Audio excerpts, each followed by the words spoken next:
It's not often you come to a circuit with as little elevation change as you see on your screen, with immense character and beauty. However, that's where we're at today. Welcome race fans to Pit Stop TV. As usual, we're live on Facebook, YouTube, Twitch, and Twitter tonight. Joe Donahue joins me in the booth, Trey Shuttlesworth on social media coverage, and I'm Emerson Arn, Andrew Cardinale IV. He's on production this evening, taking a much needed break as he does the amazing coordination here at Pit Stop TV. We're bringing you live coverage of the Northwest GT3 Challenge from the Silverstone Circuit. We join tonight from the virtual Silverstone, Northamptonshire, United Kingdom for round 7 of 10 this season.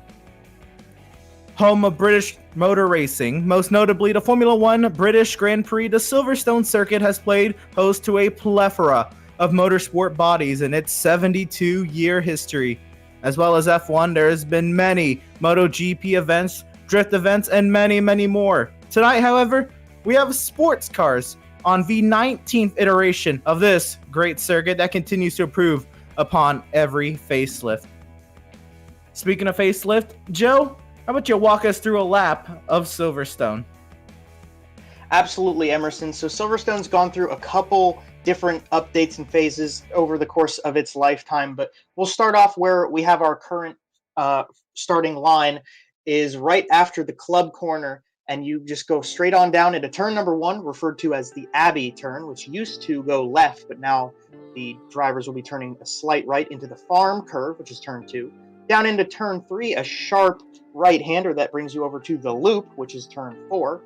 That will lead you to Aintree, which is a mid-speed, swooping out left-hander, and it takes you down the Wellington Straight all the way to turn 6, which is referred to as Brooklands, into the old Luffield complex. That is the regaining of the old circuit and where the new circuit comes back together. Obviously, this new rendition of the circuit from 2011 or 12, that year escapes my mind, but we go out of there into a very fast right-hander known as Woodcut down what used to be the old front stretch and where the old starting line used to be, into another fast right-hander that is Copse, and we could expect to see a lot of great passing opportunities and maybe some exciting action coming out of that corner as the runoff is very wide there. And then after that, we come into the 10, 11, 12, 13, and 14 complex, one of the most famous components of the Silverstone Circuit, Maggots, Beckett's, and Chapel. This S's section going back and forth and back and forth and back and forth. You're going to see some very exciting stuff, a very technical portion of the racetrack, yet still very fast. After turn 14, the Chapel corner, you come down the Hangar Straight, very, very long, in fact, the longest straightaway on the circuit, and that leads you into another quick right-hander known as Stowe. That is turn 15. After Stowe, the only real significant elevation change on the course, you come down into a little chute that brings you into turn 16, known as Vale, and this will be where pit stops will be taken to the right down into pit lane, which cuts out turns 17 and 18, which are referred to as the club corners, and that brings us back onto the front stretch of our current Silverstone layout. So over the course of the years, the track has changed very much, going from originally an Air Force base and then obviously getting updated into a race course that then over time was adjusted to be part of the Formula One circuit and adjust to the specific cars at the time, including the 70s, 80s, 90s, and updates into today. So Emerson, this track's got a lot of history. It's got a lot of interesting parts to it, and it's very technical, yet also very fast. So that's going to play into the way that these GT3 cars handle tonight. It definitely is. It is a fast circuit, and it is a challenge. I know some of these corners, after long straightaways, it looks pretty simple, but you have Maggots and Beckett's. That complex will catch a lot of drivers out. And of course, turns 3, 4, and 5, Village, and the loop and entry, it's going to be very, very tight. But what I'm most interested in seeing is these are sports cars. At least for me, I haven't seen too much sports car action on this track. What I've most associated with Silverstone is Formula One Grand Prix racing. And sports cars are almost they are a whole different animal. You'll see them abuse the curbing a lot more. I believe turn 8 at Woodcote, they can cut a little bit of that, according to iRacing. At least that's what I've seen in our qualifying sessions thus far. And cops, they're going to be taking mostly wide open, but at a much lower speed than you would in an F1 car. And Maggots and Beckett's, it's going to be a blast. Yeah, absolutely. So this track, like you said, Emerson, was built around open wheel racing. Obviously, it's been a staple of the Formula One calendar for many years, but it has also played host to a lot of sports car races recently, with the World Endurance Championship coming here on a yearly basis. And over time, obviously, they've also hosted plenty of their own GT3 races in their right, much smaller events, though, that us, at least the group of us in the States, don't really have access to all that much. However, as much as it is a open wheel circuit, I think the GT3 cars complement it very well, because it is a very fast course, and there are a lot of really awesome opportunities for passing and a lot of really fast corners that still, even with the GT3 cars, which have a much lower amount of downforce and maybe less outright power, it's still going to play into making some exciting racing here. There's going to be opportunities for drafting down straightaways, be able to get some nice runs through some of the sharper corners, like the complex you're in right now, riding on board with Trevor Anderson and his BMW, the Luffield complex coming back out on what used to be the front stretch, and you can tell from the scenery to your left and right that it indeed used to be the front stretch here, as the starting lights used. And actually, I believe they still use those anyway for certain races, but nonetheless, I think it's going to be a really exciting race, and I think the track does complement the GT3 cars really well. That's great to hear, because last week we're coming off of yet another F1 circuit. We've had 3 F1 circuit. Well, if you count today's race, 3 F1 circuits on this GT3 calendar in the last 4 races, with Interlagos, then Monza. But Monza, the passing opportunities are more pronounced along straightaways and tight chicanes. Here at Silverstone, it's almost more of a build-up, and you're going to be maybe following somebody through a section that maybe you wouldn't normally follow, maybe in open-wheel racing, as it'll be harder to produce runs in lower horse-powered cars, and not to diminish the ability of sports cars whatsoever. It's just they're not on the power output of open-wheel cars. But that being said, power output is another way to describe the run that Chris Brunnemer has been putting on this season so far. The past 3 races, he has been absolutely on it, with 3 race wins, and quickly closing in on Garrett D'Alessandro's advantage at the top of the standings. We'll take a look. So we're on board with James Hansen right now in qualifying. There it is. D'Alessandro has a 29-point advantage over James Hansen. Brunnemer, actually, I forgot. Yep, he's he hasn't been able to run all the races.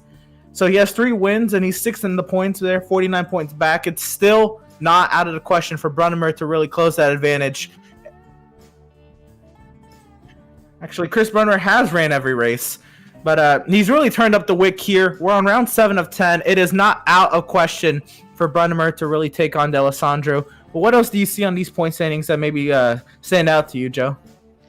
Well, I mean, it's really awesome to see so many people coming up and being at the top end of the leaderboard that haven't gotten wins. Obviously, with 6 races, you can see where those 6 trophies have gone. Garrett D'Alessandro with 2 of them. James Hansen has 1, and then obviously Chris Brunnemer, who we've been speaking on here, with 3 himself. But when you see somebody who's got that many wins, you have to think about consistency, because he obviously with 3 wins, but in 6 starts, to only be in 6th place in the championship. Some of these guys are proving that they do have the consistency skills that you need to get through not only just an hour-long race here at Silverstone, but also an entire season, and to be able to keep themselves in good position for the championship. I would love to see some action from the guys up here who don't have a win yet. You always talk about you want to see different drivers win races and have some variety and spread the wealth, and have all these guys give them a good chance to be race victors. So hopefully today we'll see some of these guys, maybe Trevor Anderson, James Allen, these guys in 4th, 5th, and even down further into the lower levels of the top 10, be competing for the race win. I think the Northwest GT3 series has proven that these guys have a chance at least to compete week in and week out for race victories. And obviously, as much as the championship is the main goal, you want to get that race win just for the sake of doing it. Oh, for sure. And I think Gavin Cohn, there you see him in third. He's the highest driver without a win this season in the point standings, and he's really performed like very, very well. He's been getting podiums. He just hasn't been as fast as the drivers ahead of him. D'Alessandro, of course, had the stranglehold on the field with very, very large margins of victory to start the season. And then Brunnemer has just been turning up the wick recently. But we have Gavin Cohn on your screen. Now Chris Brunnemer. Chris Brunnemer right now in second in qualifying, trying to chase down Trevor Anderson, who's fifth in the standings in that Whiplash Racing entry. Trevor Anderson, also one of the drivers up there in the points, who has yet to win this season. With some qualifying pace we see right here, can he hold it in the race? Can he hold this position for 4.5 minutes also, I guess, in qualifying? But can he hold that in the race and really put a little bit of a damper on things for other championship contenders? Well, obviously, if so long as Trevor can hold on to the top spot, which obviously with 4.5 minutes to go, nothing's set in stone, and there are a lot of really great drivers out here in this Northwest GT3 series, so you can't count anybody out. One of those being D'Alessandro, who you saw coming out of his pit stall, Brady Lubino, who we're watching right now. Lubino, sorry, I'm going to probably mess up a word or two here, but there are a lot of really great drivers, and they're going to be putting down lap times, especially now that they know it's getting down to the final few minutes of this qualifying session. Starting up front, we know the field isn't quite as big as it maybe has been in a few other races this season. However, there's still plenty of cars, and when you start a race and everybody's all bunched up, being at the front is a great place to be. You get to avoid a lot of the mishaps and incidents that might come out of the field being so tightly amassed as they move through the first couple corners of the track. So for starting up front, what the value of that is, and for Trevor Anderson to, at least at this moment, look like he could be starting in pole position, would be a really great way to avoid a setback at the start of the race. Oh, for sure. We have seen every race this season, I'm pretty sure, has had a first lap incident. It has absolutely been insane what goes on in the middle of the field, and it's everybody being as aggressive as they can, as they should, because your best chance to make up spots is on the initial start of the race. That's the best time to make up spots, because that's where everybody's grouped up. So everybody in the midfield is being very aggressive, trying to get as many spots as they can to set themselves up very well for an hour of competition. Speaking of competition, the competition in qualifying has been very, very tight. We have the top 13 drivers within 1 second of each other. Trevor Anderson, the only driver, at a 1:59, but everybody else in the 2-minute bracket, very close to that 1:59. 2 minutes left in qualifying. Kind of looking at one of the Audis right now. That is the 78 of Jackson Lowry, who's actually fallen down to 14th. No, that's the 18 of Justin Michaela, who's in 14th. Seeing if he can improve upon his time as he heads through Stowe now to complete a timed lap. Yeah, and you want to look at maybe some competition in and amongst the makes and the manufacturers of these cars. You think about the Audis and the Ferraris with the mid-engine setup, a setup that gives you a little bit more oversteer out of a corner, but you get the power down a little bit better than, say, the BMW with the engine in the front, where the weight's going to be preceding the driver and leading the car into corners, which will provide some understeer. But it's all about how the driver wants to drive their car. It's about what the preference is of the guy behind the wheel when he comes into these sessions. And obviously, with iRacing, you get the chance to literally just make that decision on your own, absolutely what car you want to drive. So you would expect that everybody in the field has picked a car to suit their needs and their abilities behind the wheel. And so you'd expect that would also help level out everybody's abilities against each other to all be in cars they're comfortable with and have the ability to run setups that are different based on the way that the car, the frontal surface area of the car, or where the engine is configured into the machine. Stuff like that is really awesome to see, and it's also really great that when that plays into these qualifying sessions and the race itself, we still have a really great distribution of makes and manufacturers through the field, and it's really dispersed really well. And that goes out to the abilities of the program to balance the performance of each of these cars against each other. Yep, so before we get going here with the Northwest GT3 Challenge, just going to go ahead and mention some of our upcoming broadcasts this week. And of course, this week you won't want to miss the original online All-American 400. It's going to be one of our biggest events here on Pits.tv. Everybody very excited for what's going to be going on virtual Nashville. You don't want to miss it. It's going to be this Friday and Saturday, provided by Pits.tv. Then we'll have Scar Sunday night, Richmond Raceway, another classic, and it's going to be more short track racing on Pits.tv, followed by the dirt racing BRP iRacing series, race number 4 from Lima Land. If you were watching with us this evening, we just had BRP dirt racing earlier today, and we'll carry on with Northwest GT3 Challenge next Monday night at Sonoma Raceway.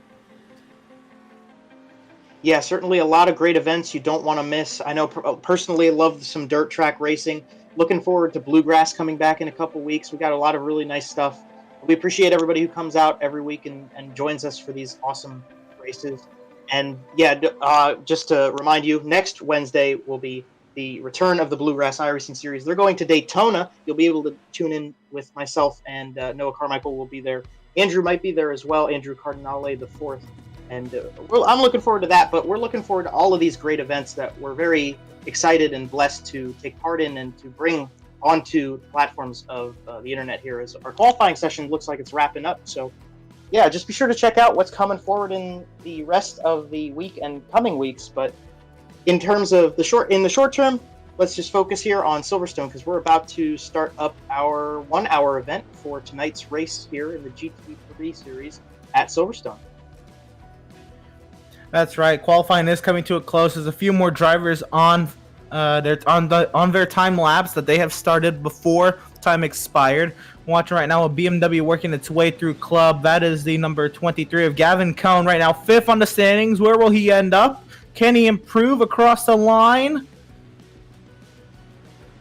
Did not improve. Looks like Lubenow did not also, so they are 5th and 6th right now.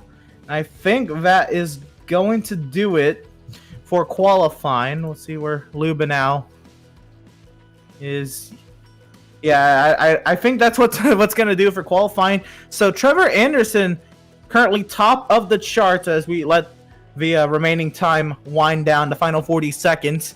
In a BMW, most weeks we're talking about Ferrari versus Audi up front, and a BMW is what's going to lead us to green.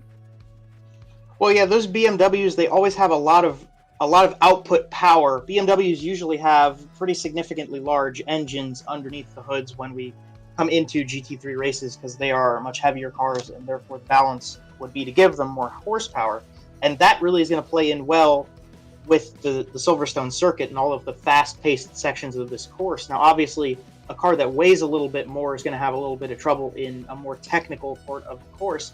So like when we see Maggots Beckett's Chapel, all of that S's situation that you can see in the far distance of the screen right here, that kind of part of the track is going to be where maybe the Ferraris and Audis start to show some speed and maybe can bring the challenge to the Beamers. But if you have a bigger engine and you can output more power, you're just going to get more speed, and that car's going to go faster. All right, so we are gridding up now. It's going to be very, very quick parade lap as the drivers are lining up on the hangar straight. So we'll go through our starting lineup, and of course, row number 1, we've been talking about it, but Trevor Anderson in the Whiplash racing entry. I have been struggling to say Whiplash this week. In the BMW, the number 211 BMW, and alongside of them, a hot streak for Chris Brunnemer. Can he continue it? He'll be starting outside front row. Fall back to row number 2, Garrett D'Alessandro. He's turned it up early, trying to get back to his winning ways. He'll be starting alongside Mikkel Ruderbusch in P4. Fall back to row number 3. We'll have Gavin Cohn starting 5th, trying to improve upon his podium finishes thus far this season. And Brady Lubenow will start P6. Row number 4, how about John Whitendorf, waiting for him to climb his way back up the ladder from earlier on in this season. And Mick Blue, a welcome surprise into the top 10. In row number 5, we'll have Michael Dalling and Sven Hartman. So that's how they're going to be lining up. The rest of the field is going to come across your screen now. And Emerson, we're getting down to the nitty-gritty. We're about to go racing for a full hour here at Silverstone. We've talked about the differences between the makes. We've talked about the championship hunt, some of the guys in the field who have had more wins and whatnot. But as we get ready to go, what can you say on behalf of the race that we're about to see and what you're expecting in terms of excitement and how they're going to run this race? Well, the iRacing.com Porsche safety car is pulling off the grid. What I can say is you're not going to want to miss this first lap. This is going to be a fun lap. The sports cars are up for a big challenge. Tight sections, fast sections, and 26 cars in a close fashion. So they line up double wide, getting ready to come through Vale. We have 3 corners till we start our 1 hour of sports car racing action here at the Silverstone Circuit. Trevor Anderson has the field in his control, and we are green from Silverstone. Anderson got a really nice start there. Obviously, coming out of the corner, he could carry some momentum and get ahead early, but we come through the first section of Abbey and the farm curve, and we're going to head up to the loop after this tight right-hander. Everybody seems to be single filed out, even though they're racing really hard. They're keeping their composure pretty well at the start here.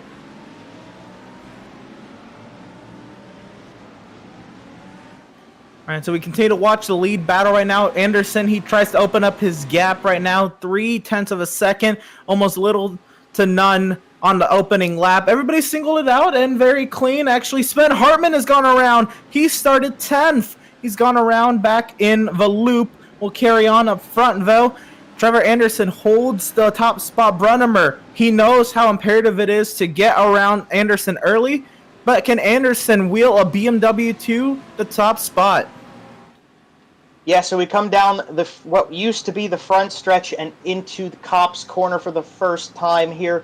Trevor Anderson's holding on pretty well, and like we said, the BMWs are going to have some outright speed, and you can see a small gap having been built to the Ferrari behind them. But right now, BMW, Ferrari, and Audi in your top 3. You can obviously see that the manufacturers are very well balanced against each other. They come through Maggots and Beckett's now for the first time. They're going to head down through Chapel and onto the Hangar Straight for the first time. You're going to see if anybody's going to be trying to catch any drafts off of your leader, Trevor Anderson, or the rest of the field as they come through up into Stowe. And we're going to have to watch to make sure nobody makes any mistakes out of Stowe, because you come in here really fast, and with the elevation and everything, it's really easy to get this turn wrong. I'm going to expect more mistakes in Stowe as the fuel tanks get lighter. As those back ends become lighter, be careful to see a lot of exit spins at Stowe. But anyway, Trevor Anderson has had a clean opening lap. He's actually put a little bit more gap on Brunnemer and D'Alessandro. They continue to duke it out for second now. 2 drivers with the most wins on the season, 5 wins apart. They're actually over a second back now behind Trevor Anderson. You can see them there at the back of your screen. Brunnemer trying to fend off D'Alessandro. What a battle that is. Yeah, they're really going at it with each other right here. I think it is important to get positions early, because this is when the field's going to be most grouped up, and it's going to give you the best chance to all come together. But for D'Alessandro and Brunnemer to be following Trevor Anderson right now, it doesn't necessarily tell you what it's going to be like over the entire course of the race. Obviously, we just started this run, and over the course of your time on the course, in between pit stops and whatnot, you're going to see whether the long-run strategy or the short-run strategy starts to play a factor for any of these guys. But for the exact moment, Trevor Anderson is holding on with that BMW, coming through onto what used to be the front stretch once more, into Copse. And yeah, he's just holding on to about a second lead consistently over Chris Brunnemer right now. Just an update, you might see Sarah Rabb, Michael Bishop, 2 drivers dropping down the running order. That's because they both had single car spins coming into turn 3. And that I see a lot in when I broadcast my Formula 1 league coming through turn 2. The cars are so light and you're carrying so much speed, and then you try to get on the brakes for turn 3, the car just wants to shoot left or shoot right. If you're not holding the wheel completely straight, it's so easy to spin the car out in that high-speed section, heavy braking zone. Yeah, well, when you go through a high-speed section with braking zones and whatnot in it, you're really focusing on balancing the car. It's really easy to get your weight shifted in a way that you lose control, lose traction of your motor vehicle when you're in a faster section, but you're also trying to stay technical with the machine. that's the type of place that you need to really have car control. As you see, the race leader, and actually, as I was about to say it, second place, Chris Brennemer, sets a new fastest lap. So these guys are going purple up at the front end of the field. The cars are really starting to set in on this run. Maybe we'll see they continue to do that. But yeah, you talk about this track being a difficult track to run by way of what we just talked about, where you have a fast-paced section that you still have to be technical in. It's all about car control. It's all about being just a good driver behind the wheel, being able to put your car where you need it, and understand physically how the car is going to react as you continue to run these laps. Being aware and being able to accordingly prepare for what the car is going to do in certain parts of this track, certain corners, is how you keep it straight and how you get to the finish. For sure. And speaking about finishing right now, these top three, they have been squeaky clean for the most part. Chris Brennemer going purple while defending against Alessandro was insane. I do want to shout out the Alan Roth fans in the chat right now. He's sitting P13, and he's got some work to do to get that elusive top 10. I know he hasn't been able to close the deal a couple weeks, and not of his own doing, by the way. Alan Roth, very, very consistent in that BMW. Will today be the day he gets a top 10 for his fans? Well, like I said, I mean, that car, that BMW Z4, he's got the outright horsepower, and this is the kind of track you want to have some horsepower at. But where he's sitting right now, I think you can keep it on and just run behind the guy in front of you, try to get through these early stages of the race. You got a whole hour to deal with right now. You got a whole hour of preparation to get into the top 10. So for the moment, if you can just run clean, stay where you are, that might be the strategy to try to pull right now, because the guys up front are pushing really hard. We see that with the purple sectors that everybody's running. Maybe they can wear out their cars a little quicker. Maybe Alan Ross move up through the field. Brennemer going even faster. And we got a battle on our screen right now. Mick Blue heads right now Michael Doling and Tyler Campbell. And Campbell right now on the aggressive. He peeks to the inside in the 3. He's going to send. Can he hold it? He will hold onto the car as they come through the loop. And the block, and around goes Campbell. Yeah, you saw him just try to cut back in on that BMW, Michael Doling, and it just didn't work out for him. He got a little squirrely there, slid up a little bit, and the two of them just, unfortunately, they can't avoid each other.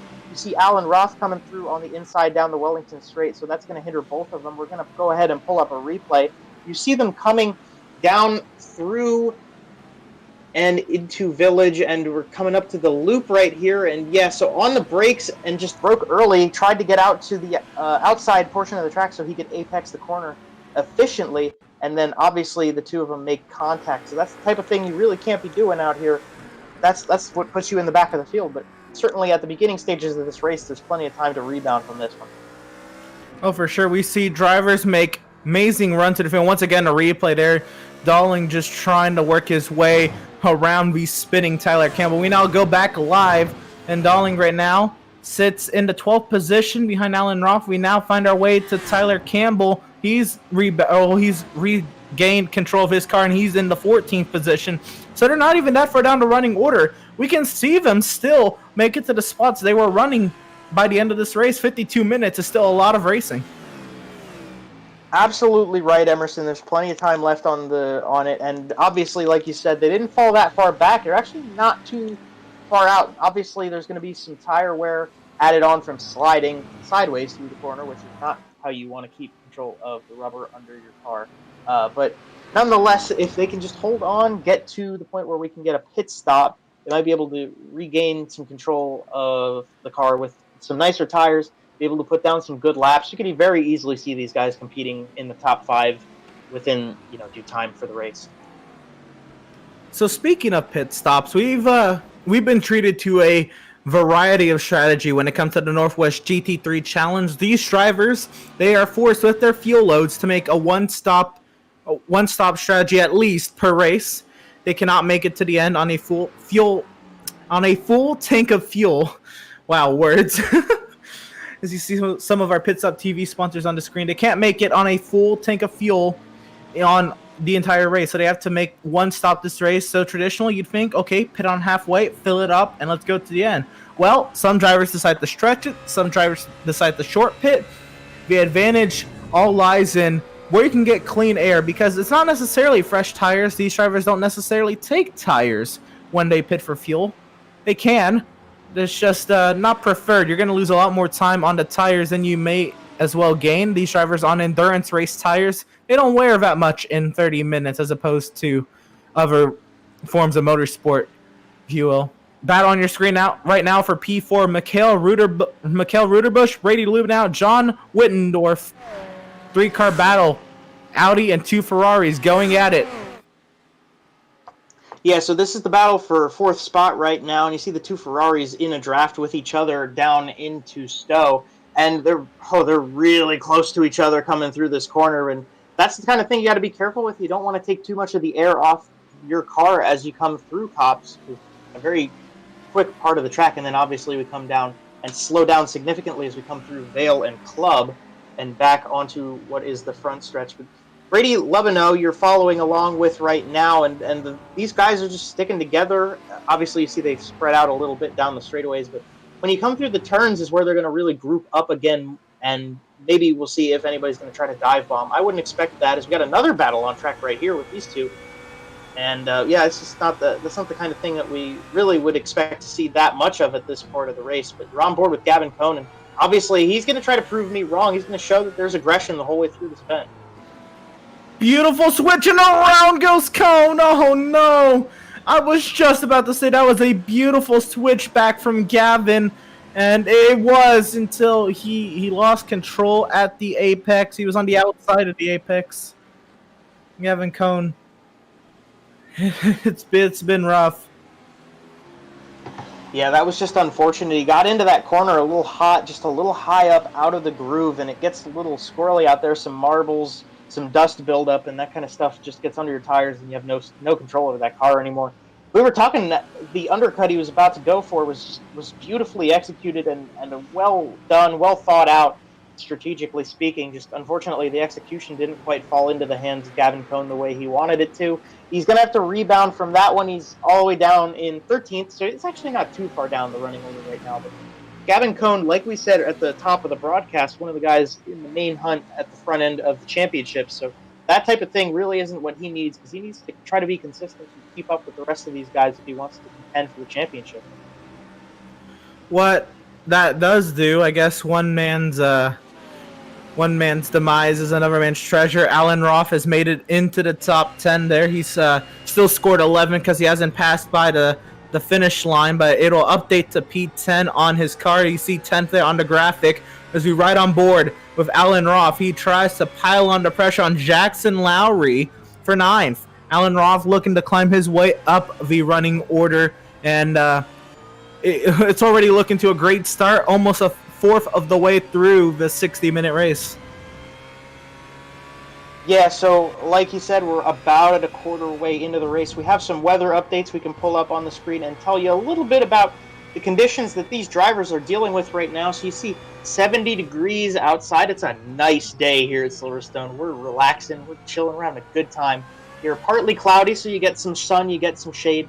All of that's going to be a part of how hot and slick or cool and grippy different sections of the course are, and that plays into the favor of different drivers accordingly, obviously. Track temp's not too much higher than the air temperature, only at 73 degrees, so pretty surprising to see the track system as it is. But obviously that cloudy nature of the sky is going to be a major factor in that as well. You see on your screen Alan Roth getting a lot of pressure from behind right now. The black, red, and white number 7, that's Michael Dowling. But yeah, like I've been saying here, we got a little bit of wind on the track too, so that's a factor. But with the way that these guys run, the wind is only a factor in certain parts of the course and in certain directions. So that sort of situation isn't quite as important as, say, other forms of racing, but nonetheless important to know for you guys and for the teams, obviously the engineers and strategists of these cars, to accordingly plan how they're going to set that car up to keep moving. For sure. I fairly enjoyed finding out that this track is not going to be slick. It's pretty grippy for these drivers, so the more the merrier on attempts to pass. These drivers will gain confidence as they feel these cars out and realize that they can send these cars in with limitations. Some drivers have not had such a good time sending it into corners.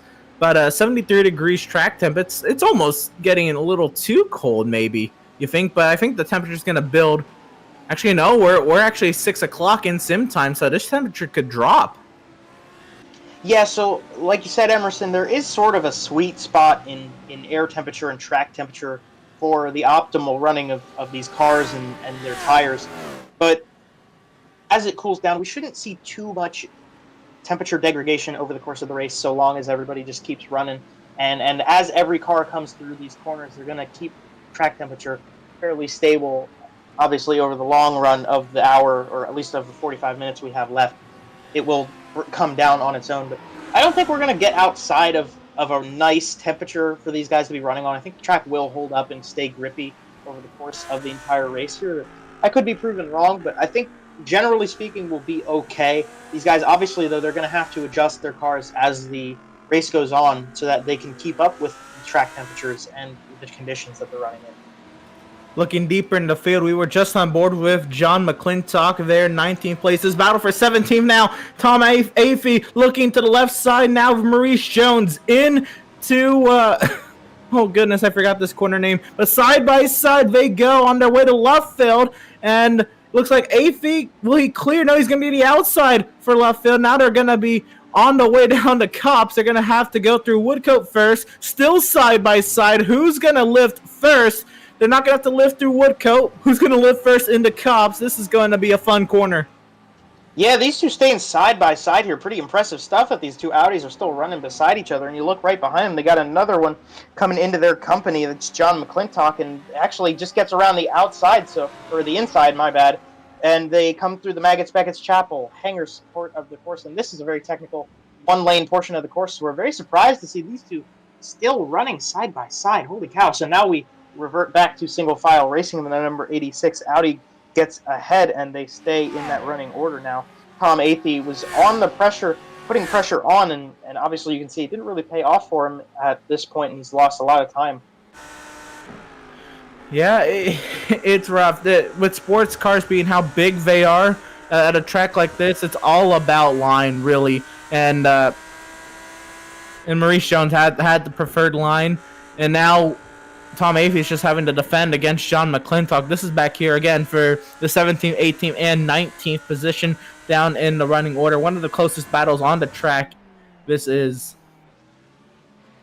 yeah, these guys are out here. They may be at the back end of the pack, but they're still having a good time. You know, they're still racing for positions. They want championship points. They just want to have a good time. I think that's really great about a lot of the guys you meet here on iRacing. Is that this is all, in the end, you know, this is all just fun. I mean, we're just out here to have a good time. Let everybody be smart and be technical with a race car, but just to enjoy some time on the sim is what's really important here. As you see a couple battles shaping up all across the course, and we're looking and now on board with James Allen in the number 117 BMW.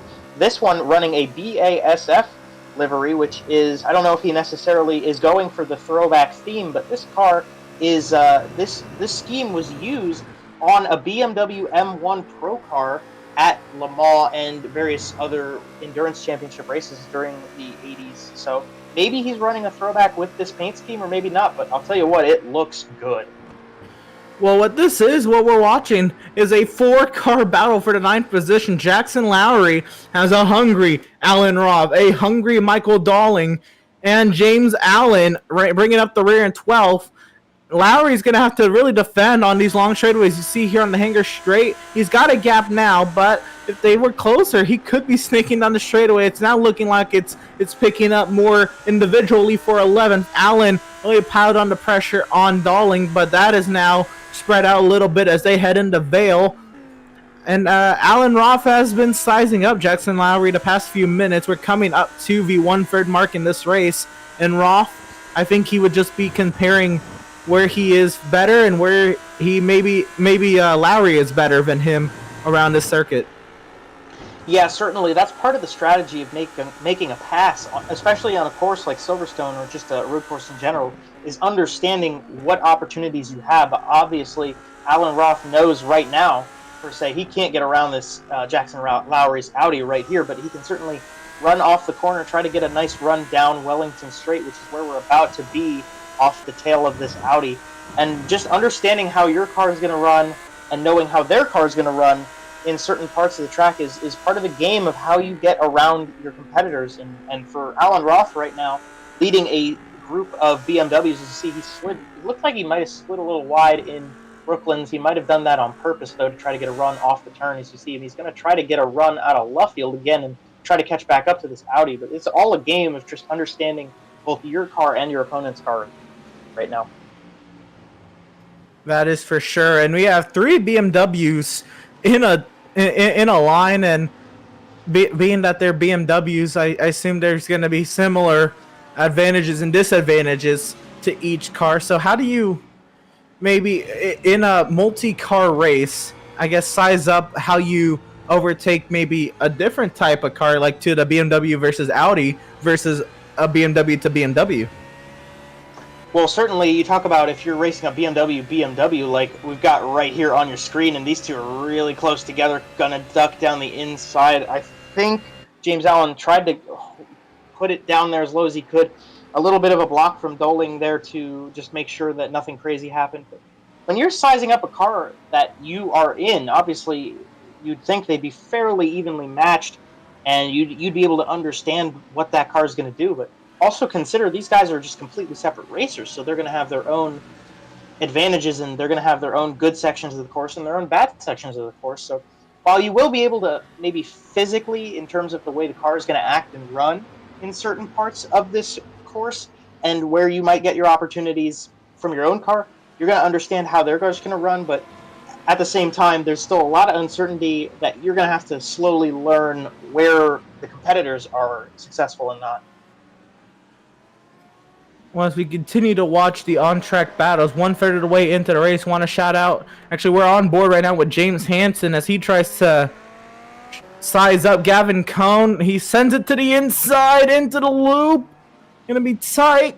Can he get the throttle down? Looks like Cohn is gonna have the advantage. He got to the gas quicker, having the wider exit, and they're gonna go nose to tail down V Wellington straight. Now, Alan Roth almost making contact with Michael Doling up the road. That continues to be a battle in its own.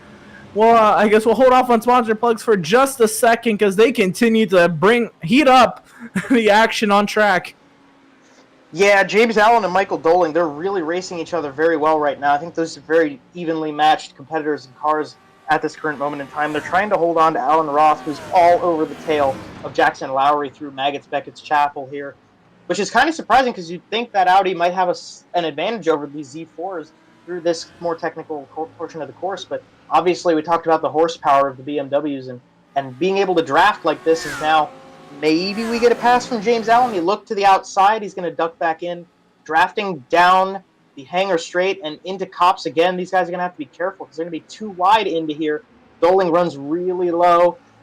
Allen tried to get a nice run out of the turn, actually did a really great job of having some momentum out of Copse and into Vale. He's going to go down the inside, maybe be able to hold on. Obviously, Doling's not going to give it up that easy. Through Club, he holds the inside line, but James Allen just barely holding on to a little bit of a lead, tries to cut him off, and completes that pass. So very well executed by James Allen right there. And they have, I mean, he was sizing Doling up for the longest time, so I think he is relieved to get through that. And we'll see if Doling has any attack back. And he sends it, he peaks. He couldn't get back down there, but we move further up the road, and I believe this is still the battle for 4th position, and this is with Ruderbusch and Weitendorf. They continue to duke it out. On board of Weitendorf now as they go through left field, and is that Ruderbusch going wide? Or was that intentional? No, we're on board with D'Alessandro now, looking back at the, couple of them behind him, and D'Alessandro in this battle, theoretically, he's lost a lot of time to Brunnemer. Yeah, absolutely. He did lose time to Brunnemer, and now he's back there with Ruderbusch and Weitendorf. But you talk about that line that Ruderbusch was running in the corner, and I think that's something that's really awesome about Silverstone. A lot of courses you go to, there's really only one line you can actually run through a corner. There's only one fastest way to get through. But when you come to Silverstone and you see the opportunity that you get out of these turns, obviously through Luffield, you can double apex the turn and get a nice run off the corner. You could run the low side. Other corners like Copse, even in through Maggots Beckett's Chapel and down into Stowe, which is where we are right now, it's possible to run different lines and get different advantages on your competitors depending on what they do in front of you. I think that's something that's really awesome about this track. As you see, we're getting a pass here. Alan Roth to the outside of Jackson Lowry. You're going to see if he takes advantage of what I was just talking about, getting a different run than your competitor out of the turn. So maybe it looked like Roth had a little bit of a slide out of that corner into Vale. They're going to stay in the order that they were in before. But yeah, it's a very interesting and very well laid out circuit that these guys have the opportunity in most of the sections of this track to run different lines. Oh man, I said once the fuel tanks get lighter, be sure to watch the exit of Stowe as well as many other high-speed corners, but it's going to be tough as these fuel tanks get lighter, the back ends get lighter, harder to control these cars, especially here in the heavy braking zone. Back up front, where with race leader Trevor Anderson, who has a 1.5 second advantage, 35 minutes left in this race. What is the strategy with a 1.5 seconds? Do you just take it out as long as you can?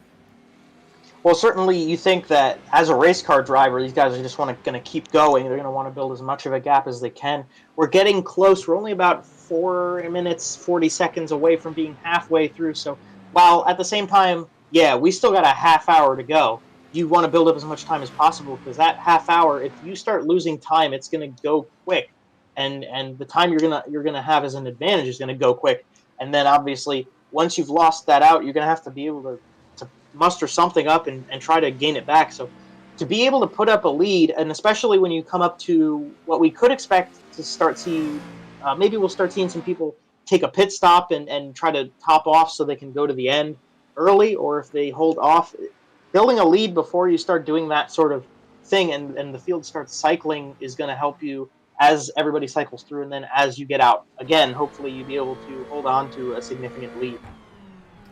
So I do sense pit stops coming in the near future as we do approach halfway. So I do want to get some of the series-specific sponsor plugs in. And first off, we're with 425 Motorsports, in which they cater and specialize in automotive racing and driving equipment for all automotive enthusiasts. 425 also offers a full automotive shop for any car project you may have. 425 Motorsports is privileged to bring the Northwest some of the best equipment on the market. Make sure you check them out at www.425motorsports.com. Next, we have Pgb Motorsports Park. It's a 22-acre go-kart racing venue with miles of asphalt, road, and panoramic mountain views. Located in and next to the Pacific Raceways in Kent, Washington. Make sure you check them out at pacificgp.com. Skull Sim Gear, button boxes, PC accessories for many games such as iRacing, Assetto Corsa, Elite Dangerous, Truck Simulator, and many, many more. For the sim racing or casual driver, make sure you check out skullsimgear.com.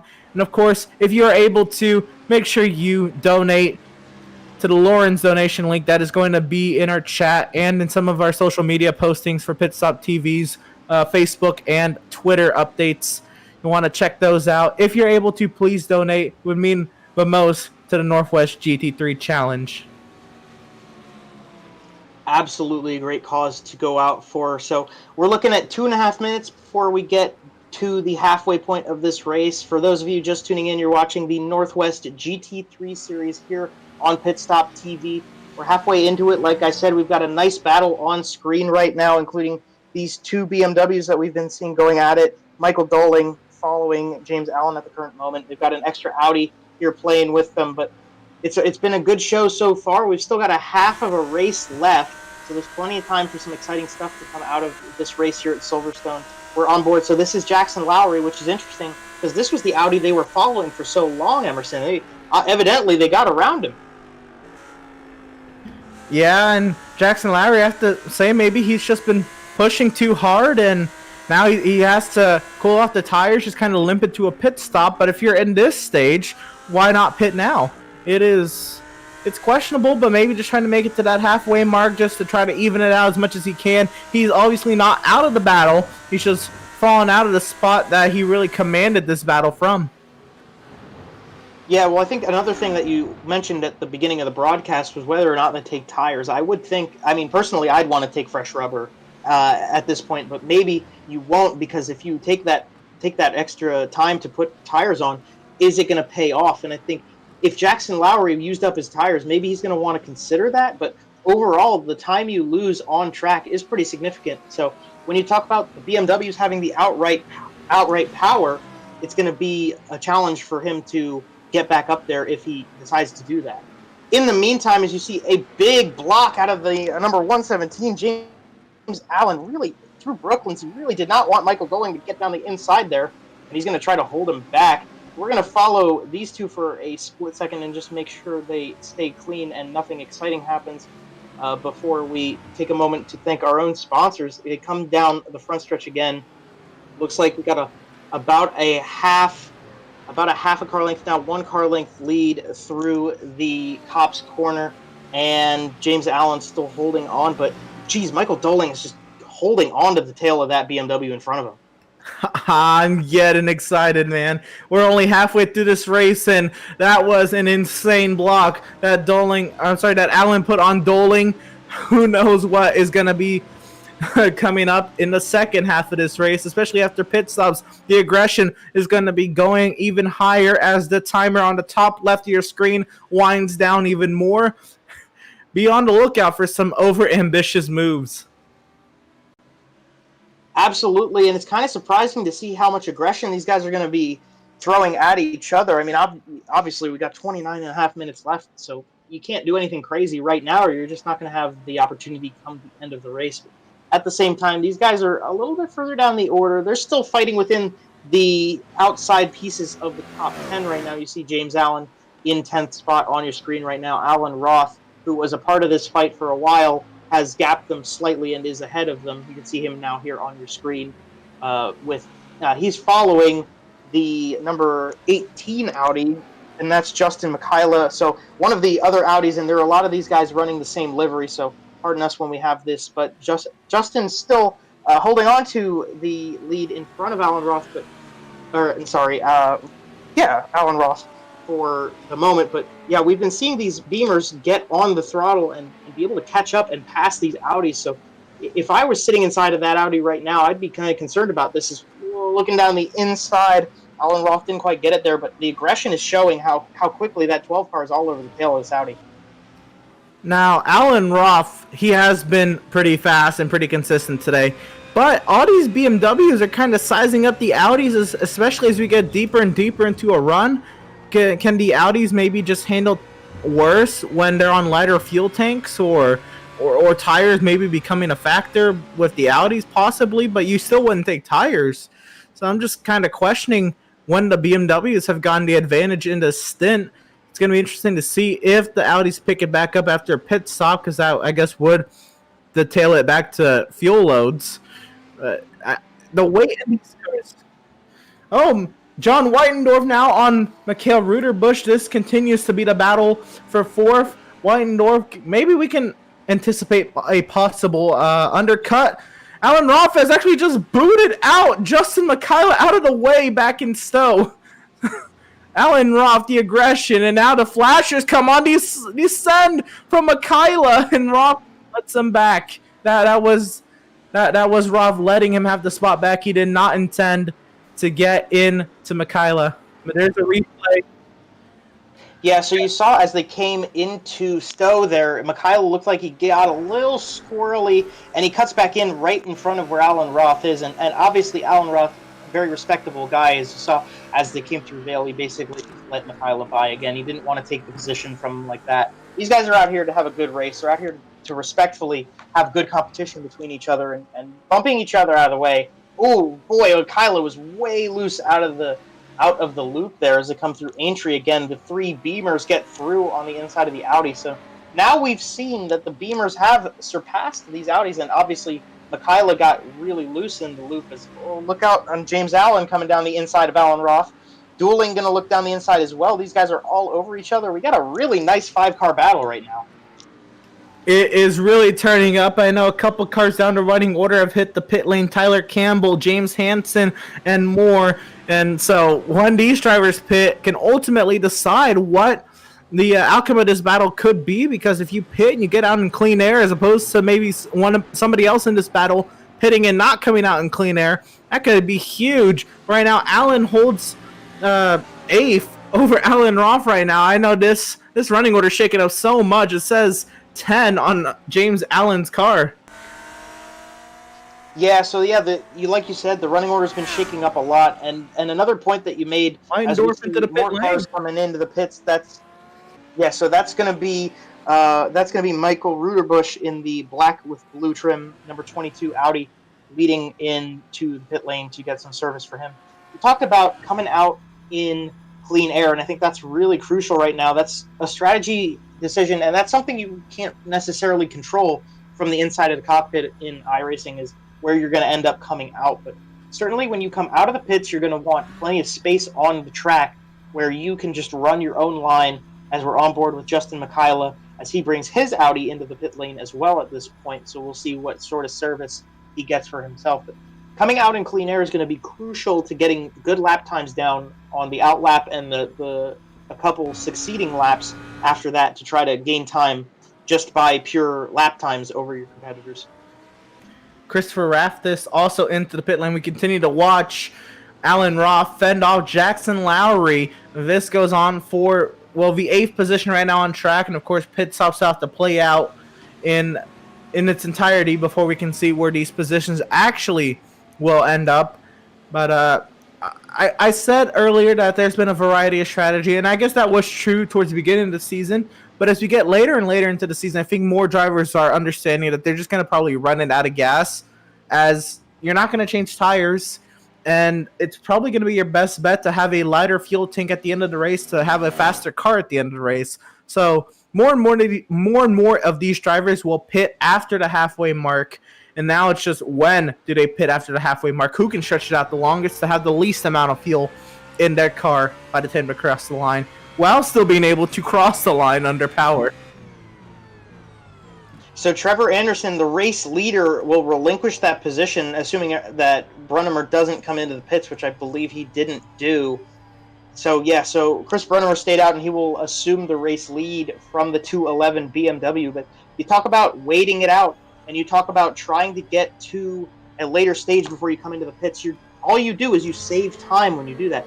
All you do is you're gaining the time that you ran, and then obviously when you come into the pits, you don't need as much fuel because you've run longer in your first stint, so you don't have to sit there as long getting more fuel in the car. You're on board with Mick Blue, who's also going to be pulling this strategy move. James Allen coming into the pits. So you see a whole slew of the BMWs, actually, pretty much every one of them, except for now Jackson Lowry as well in this Audi. A large quantity of the guys coming in right now. But the longer you go, the less fuel you have to put in, the less time you're sitting still, and the more time you can be zooming up to the front. Yeah, a plethora of cars coming down the pit lane. And, here comes Trevor Anderson off the pit lane, rejoining traffic. Anderson rejoins the race in 5th on track. So even though he was the leader from pitting, he's only lost the 4 spots from the 4 drivers who have yet to pit. So Anderson looking and sitting pretty as we watch. This is Chris Brunnemer. No, this is John Whitendorf. No, that is Chris Brunnemer. Sorry. The number 2 on the car really froze people off when they don't cross the start-finish line in the order that they are updating live. Anyway, Chris Brunnemer works his way through Maggots and Beckett's, a little wide there through Beckett, not through Chapel. And do we suspect that Chris Brunnemer pit this lap? Yeah, you would think that Brunnemer would probably be coming close to the end of the run. Obviously, if all of those cars came in last time through, the expectation is we're getting to the end of the fuel run. But we had talked about the fuel in the Audis versus the fuel in the BMWs. We didn't really mention his Chris Brunnemer now. As I said, he brings it into pit lane, so he's going to top it off for the end of this one. Didn't really talk about the way that the fuel affects the Ferraris, but you would expect it to be very similar to the Audis from the configuration of having the engine in the rear of the car. So presumably that's going to be similar between them, as Brady Lubenow. So another Ferrari comes into the pit lane this time, but John Weitendorf did not, and he will take the race lead. So put that number 24, which is yet another Ferrari, at the front. We're wondering maybe a little bit better fuel economy on these cars. Maybe not, maybe just strategy. But it is interesting that all these Ferraris coming in together, and last time through, all of the BMWs came through together too. Michael Doling hits the pit lane from 4th position on the racetrack. Trevor Anderson now goes by on the outside on the actual racing surface. We are right on board. And now we see Mikael Ruderbusch, who's heading off track. Yeah, Ruderbusch got off track. I'm not quite sure what that was about. He might have it very easily, and we talked about, so he got on the corner on the inside too much, out of the corner of Copse. And that's kind of surprising. I had initially, before seeing the replay, wondered if he had just gone too wide out of the corner, but he actually seemed like he stayed too tight out of the corner of Copse, and then the curbing is what got him out, and obviously then slid through and put a little bit more wear on those tires than he would have wanted, but he regains control of the car. He's actually still holding on to the lead because he was the one who stayed out, but a whole bunch of time lost right there, and once he cycles through, very, very much expecting it to not help him out. Yeah, that was actually Mikael Ruderbusch, who's 7th on scoring. John Weitendorf continues to lead, though, as he works his way down to Hanger Straight. Now, Weitendorf, inside 20 minutes remaining. What fuel economy John Weitendorf has been able to put on. He's going to come to pit road. Most certainly he'll come this time. He could stay out, which would be wicked, and he's going to come in this time as expected. How much fuel does he even take? How long is he sitting in the stall? How many spots can Weitendorf gain with a move like this? Coming down to 19 and a half minutes, and he'll be probably leaving the pit lane about 19 to 18 and 18 minutes and some change left. Yeah, so we're more than 2/3 of the way through this race, and obviously less fuel is going to have to go into this number 24 Ferrari to get him to the finish. I don't know necessarily, maybe he could undercut and get back out in front of Trevor Anderson, who's leading the way of the rest of the guys, and it'll be interesting to see where he comes out in reference to that number 211 BMW. But for the moment, obviously, this is going to be the shortest pit stop of anybody who's come through, John Weitendorf being the one who lasted the longest on his first stint, and obviously that would be by design. He's trying to save as much time as possible sitting still on pit lane, but as he comes out of the pits now, we'll see where he's going to come back into the racing order.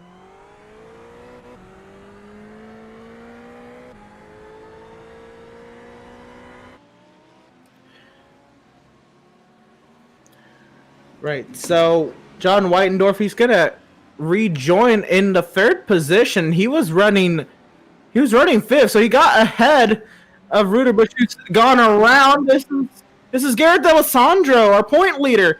He'll get back going in the 5th position, but the Audi's having a rough go. The teammate Audi's having a rough go. 5th and 7th now for D'Alessandro and Ruderbusch. We'll look at a replay here. Never mind, they're not teammates. They're the same livery, but what a catch from D'Alessandro. Yeah, D'Alessandro just got into the loop a little bit too aggressively, and obviously that's not how you win a championship, but being able to recover from that is going to be very crucial, and still with 17 minutes to go, he could certainly turn it around, and he didn't lose a lot of time anyway with that little miscue, so that sort of thing is obviously a pretty significant setback, but I think D'Alessandro should be okay in the long run, and just being able to hold on to that Audi for the last 17 and change minutes of this race. Speaking of this race winding down, we're going to take a quick minute and we'll just thank some of our sponsors here on the Pit Stop TV broadcast. We want to, of course, start off with Tucson Sound Art.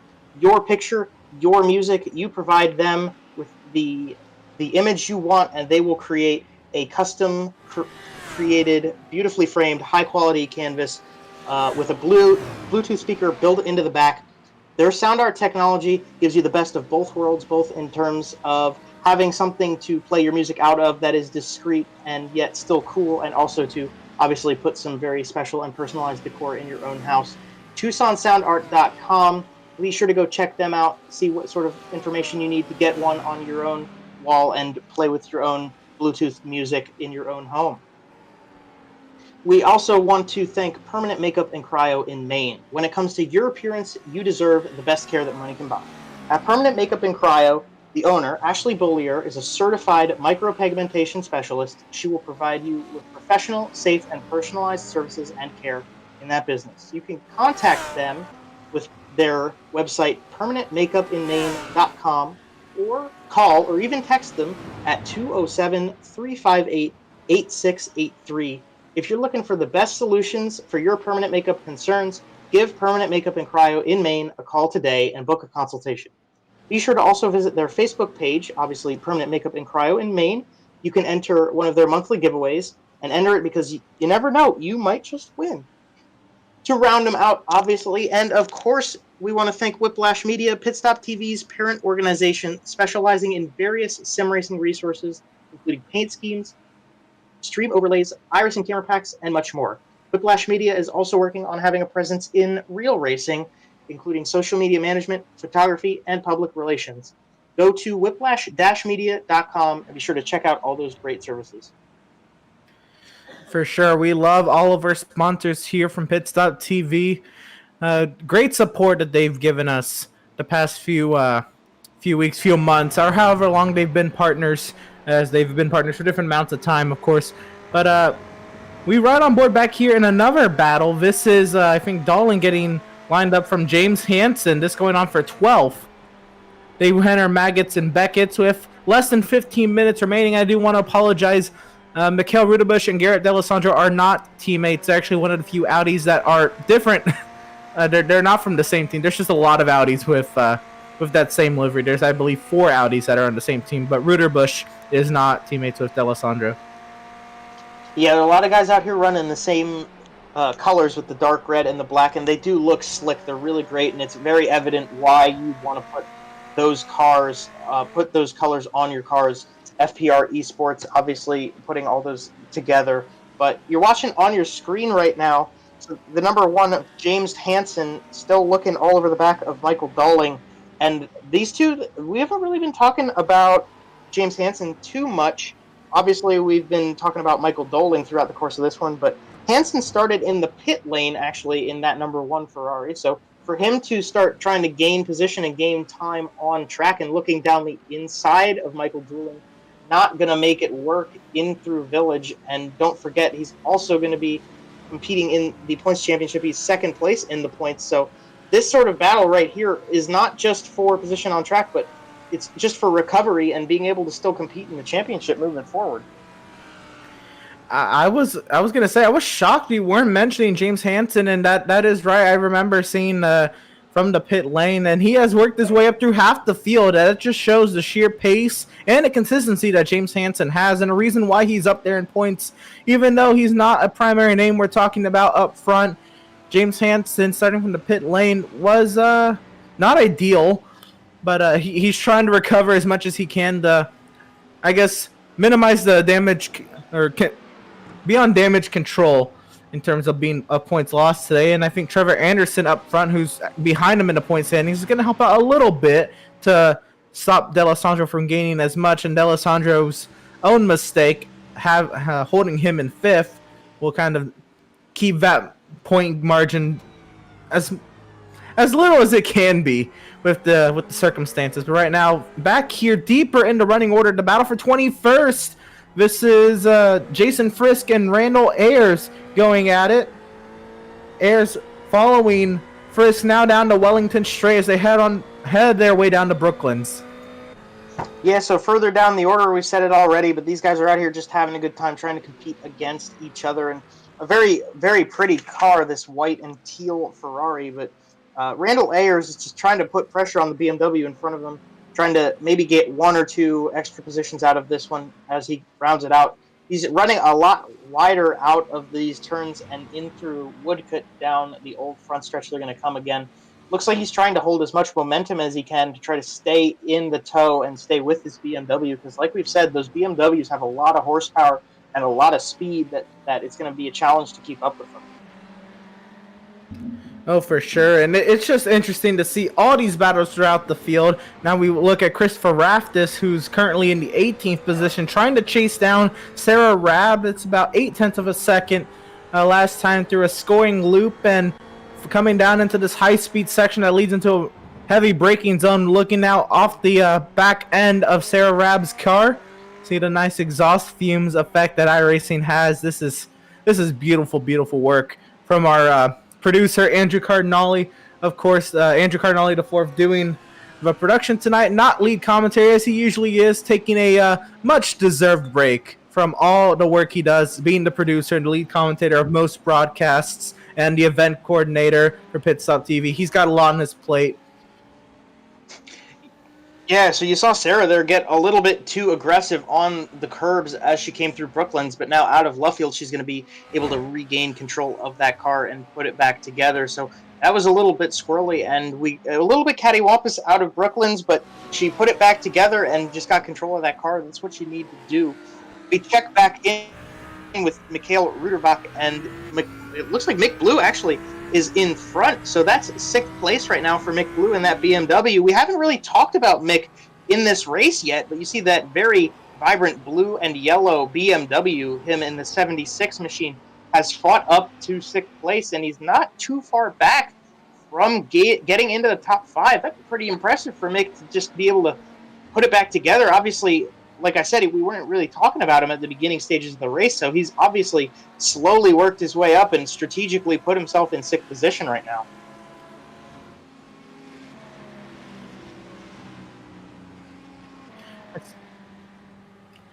Yeah, so Trevor Anderson right now in some lap traffic. Mick Blue, a distant teammate, if you will, kind of aligned with Whiplash Racing for this series. Right now, Mick Blue under attack from Ruderbusch. Ruderbusch tries to get around the outside. Can he get a switchback here coming out of Luffield? Mick Blue will hold on, and there's actually a car spinning right around the leader. Anderson makes it through, but we continue to watch this battle for sure.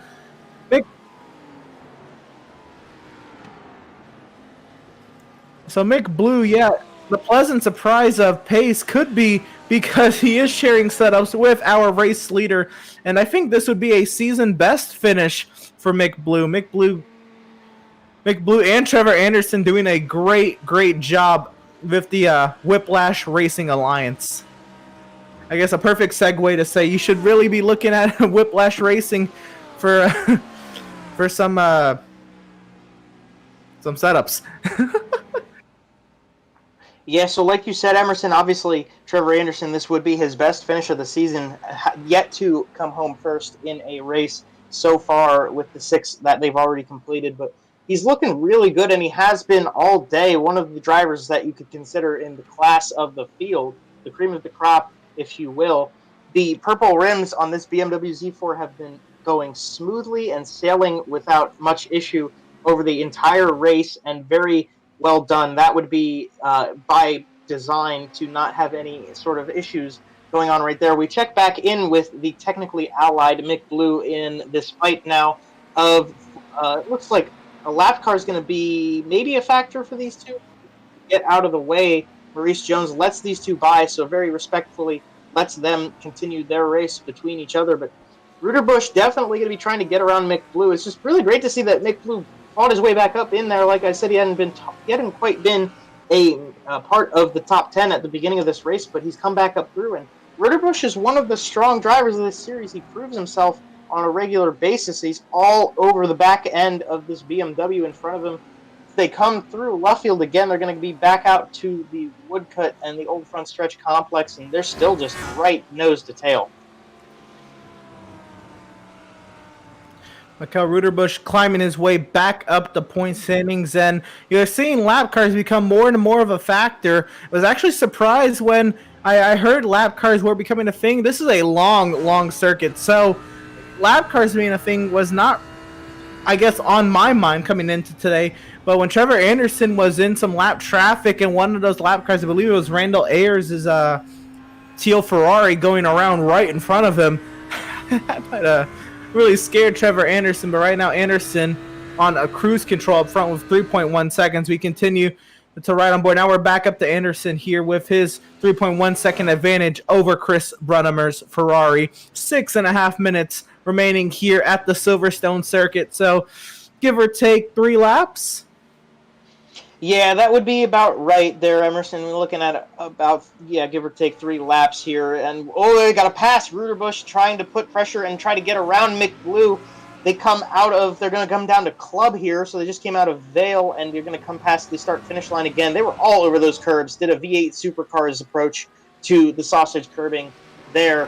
Mick Blue got that small gap back in between himself and Ruderbush down the front stretch, but they were all up and side by side with each other through Vale and Club that time.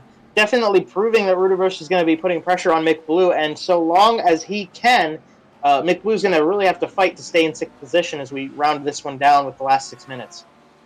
We've seen Ruderbush be very aggressive when it comes to making overtakes this season. With 5 3/4 of a minute remaining, plus whatever remaining lap they have on the final lap, how aggressive does Ruderbush get when trying to get around Mick Blue?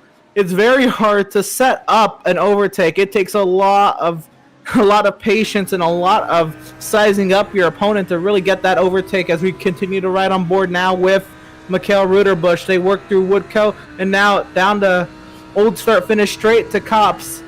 How aggressive is Ruderbush gonna be? 5 minutes remaining.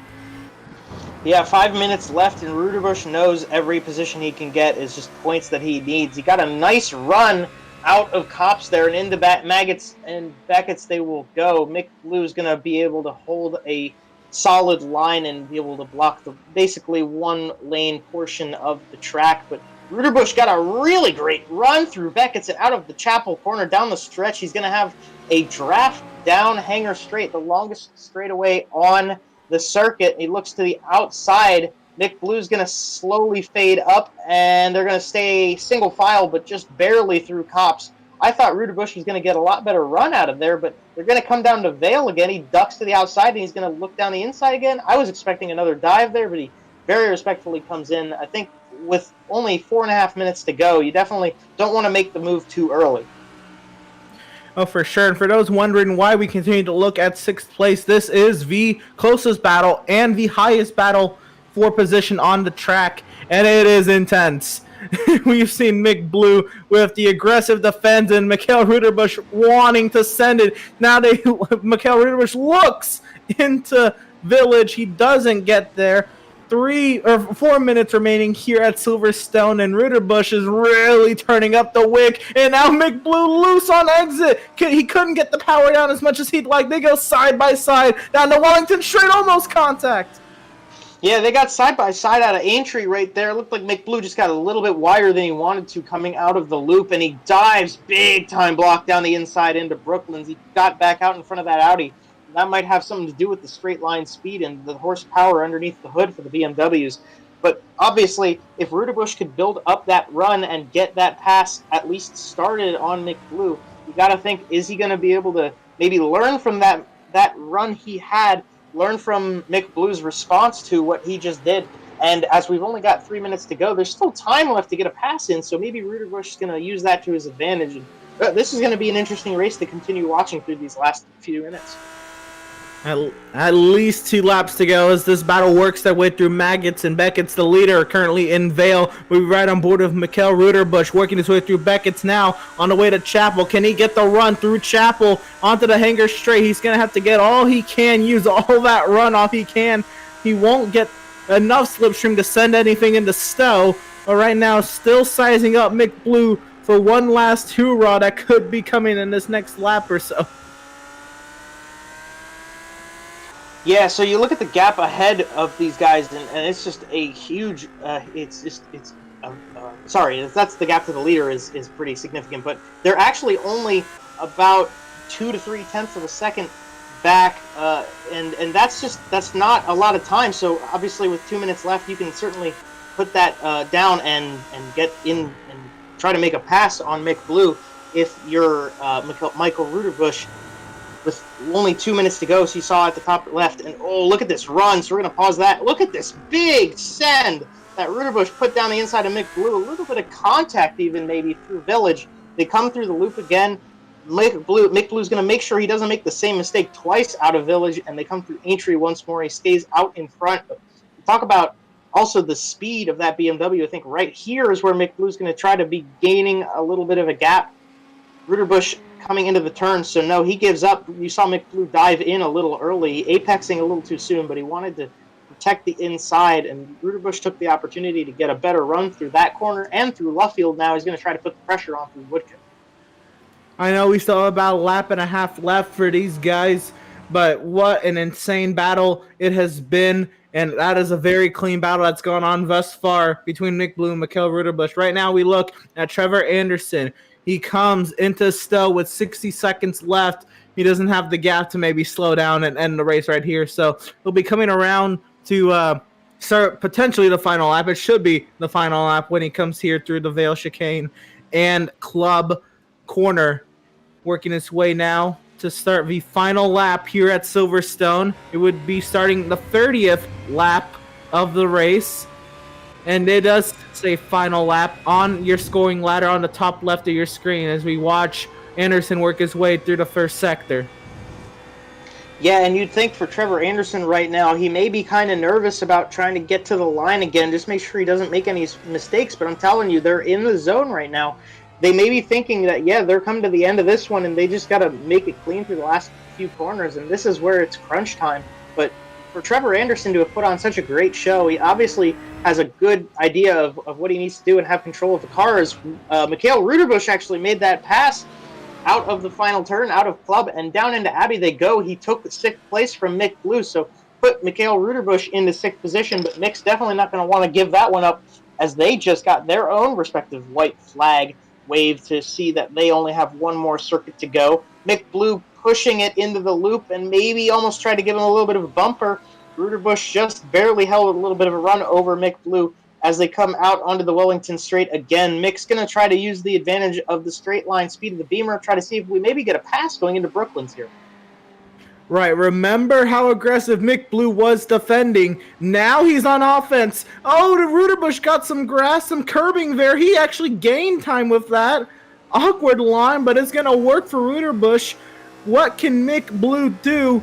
Final hoorahs in this battle. Final hoorahs for Trevor Anderson as he works his way down to Hanger Street for the final time, looking to seal his best finish on the season, his first potential victory on the season.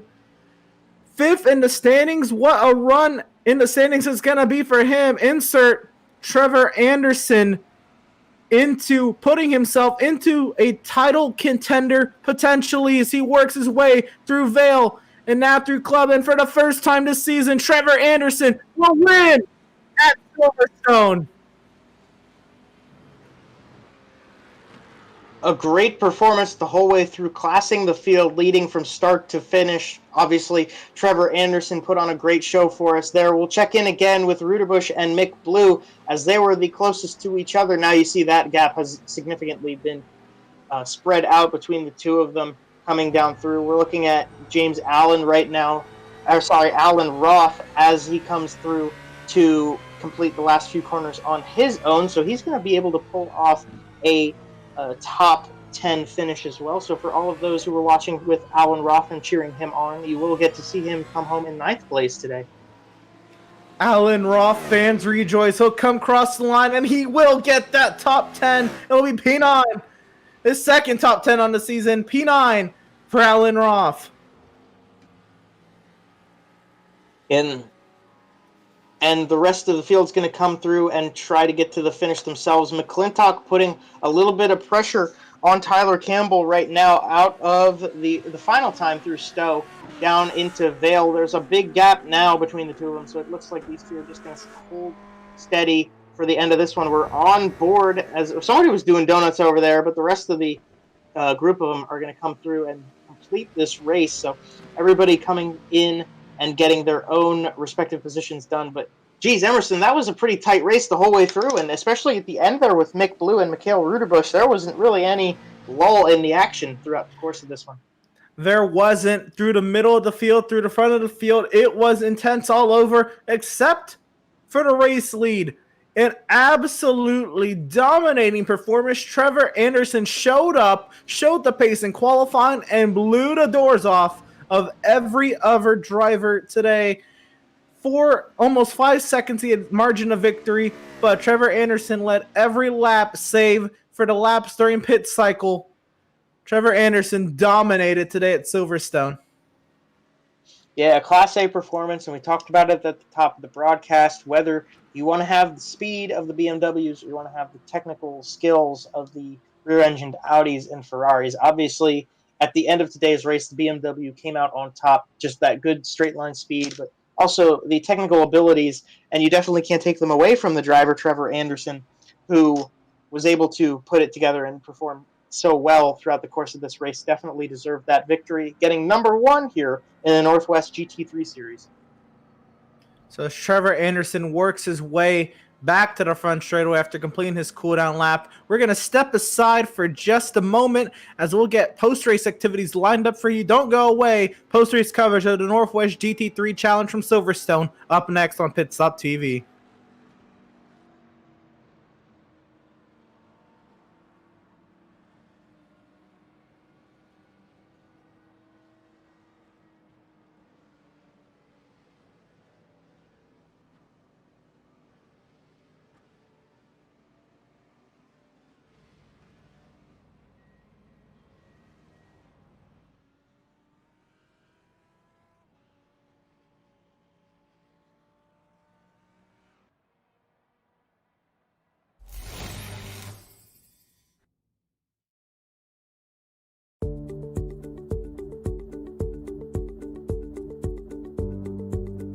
Sound art is a product that is a speaker and it's art. We combine it together and we call it sound art. What makes it so unique that any picture can be your speaker? Sound art gives you the high quality sound without the ugly speaker. This isn't a picture with a speaker, the picture is the speaker.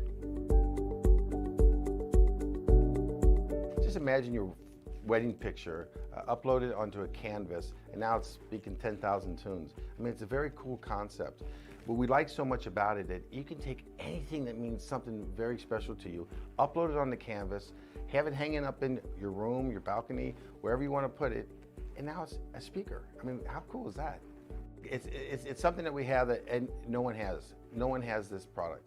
It's just a great gift to give anybody. It's just a neat concept. Around here we say, art never sounded so good.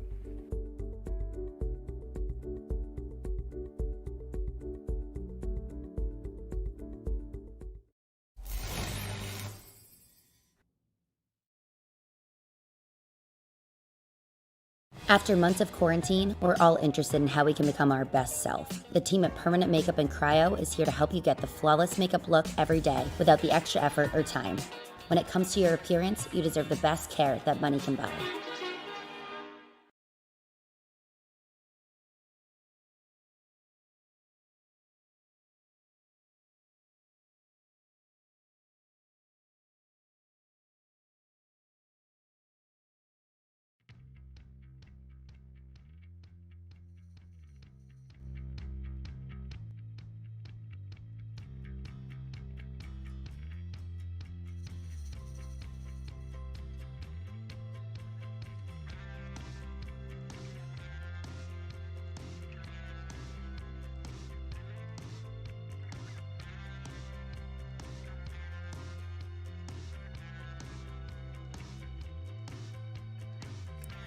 Welcome, race fans, back to Pit Stop TV. We're here now into post-race coverage of the Northwest GT3 Challenge from Silverstone, and we have a very, very happy Whiplash Racing driver with Whiplash Racing owner Andrew Cardinale IV is standing by for our race winner, Trevor Anderson.